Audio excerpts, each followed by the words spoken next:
Hello mga kabagang! Good morning! So ayan, magkape muna tayo sa ating paggising at syempre maaga tayo ngayon. Magkakape muna ako. Nga pala, wala pa rin kaming pasok sa school pero pupunta tayo ng part-time. Syempre, sayang din naman, no? So ayan, syempre lalabas na tayo at nakapagkape na tayo. O diba, naan muna tayo sa aming pa-Christmas tree ni Mayor. Merry Christmas, Happy New Year, o diba? So ayan, punta tayo ng elevator. Dito po sa abroad, kahit pahinga, siyempre 'pag may tawag ng part-time, go ng go, sayang din, ekstrang kita. May pambili ka na ng bigas, o 'di ba? So ayan, aura-aura muna ang peg. Tingnan niyo naman, gabi pa. Pero hindi yan gabi, madaling araw, yan madilim pa kasi maaga yung part-time namin ngayon. Magpa-part-time kami sa isang building na puro opisina, kaya maaga. Ang aming part-time, magtitinda kami ng breakfast at lunch. So, ayan nga, dahil nga maaga kami, syempre, masarap na ang panahon ngayon dito sa Abu Dhabi, malamig na. Hindi na siya ganun kainit.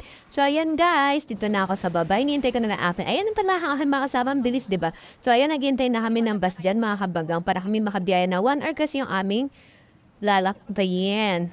Oh, tingnan niyo naman, oh, 'di ba? Mga fresh pa, basa-basa pa. Mamaya mga ngarag na 'yan, oh, 'di ba?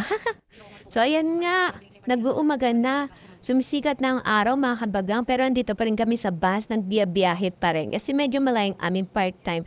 Wala kaming service kasi nandito lang naman siya sa loob ng city. So mas gusto namin mag-bus na lang. Parang numasyal na rin, o diba?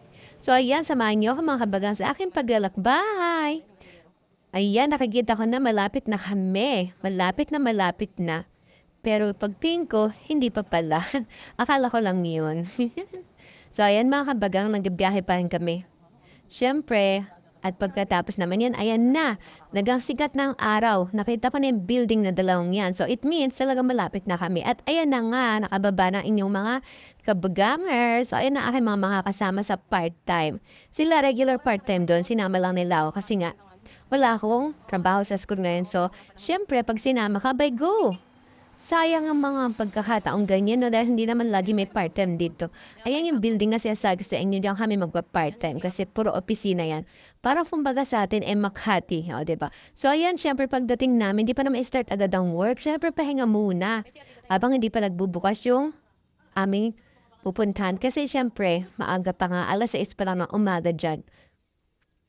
At ayan nga, nauna sila sa akin mga kabagang kasi sila may access card na, ako wala pa. So waiting muna ako dito para ma-approve yung aking access card. Kasi syempre mahigpit tong building na to, so kailangan mayroon kang access card bago ka makapasok sa taas. At ayan nga, syempre habang nag-iintay, abay kape-kape muna tayo, o di ba bongga? Pay Starbucks si Mayor. At ayan nga, after 100 years mga kabagang, nakapasok na ako sa taas at nakuha na aking access. Syempre, di mawawalang video-video muna. Ang dami nila eroplano. Diba, habang wala pa kaming customer, syempre, wala pa kaming ginagawa. So, video-video muna tayo. Ano ba yan? Nabulol na ako.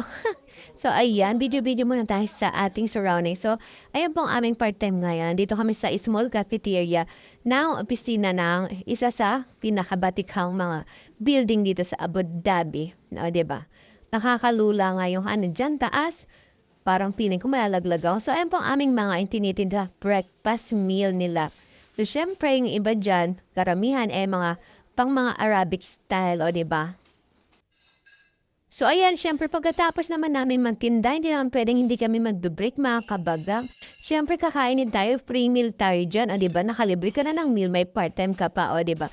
So, ayan, naka-hairnet tayo dyan at nakaipon kasi syempre, pagkain na ating tinitinda, kaya kailangan safety first at cleanliness. So, ayan, kain muna tayo mga kabagang. Ay, lit ang subo. Siyempre, tunari lang yan, pero masarap yan. At ayan na nga, natapos na kami sa lahat ng aming magawain mga kabagang. Nakatapos na kami ng lunch, hindi ko na nakuhanan kasi medyo nabisi-bisi kami kanina. So, ayan nga, nagpupunas na kami kasi malapit na kami umuwi. Siyempre, pagkatapos niyan, masaya na. Ayan na nga. Sabi sa inyo, masaya na. Nakatapos na kami. Hapon na nga pala yan, mga kabagang. So, nag-start kami ng work ng morning until hapon. At ayan nga, dahil nga pauwi na kami, kailangan naman namin ulit maglakbay doon naman sa kabilang dako. Kasi kailangan natin maglakad. O, tingnan mo, bilis nila, uwing-uwi. So, yung kailangan namin maglakad mga kabagang kasi medyo malayo-layo yung aming sasakyan na bus. Kasi mas pinili namin maglakad dun sa kabila para mas makasakay kami agad-agad na bus. Kasi kung maghintay kami dito, abay, baka 100 years di pa rin kami nakakauwi, o, di ba? So, ayan nga, o, di ba, bongga? Hindi sila ready sa aking pagbibideo, o, di ba?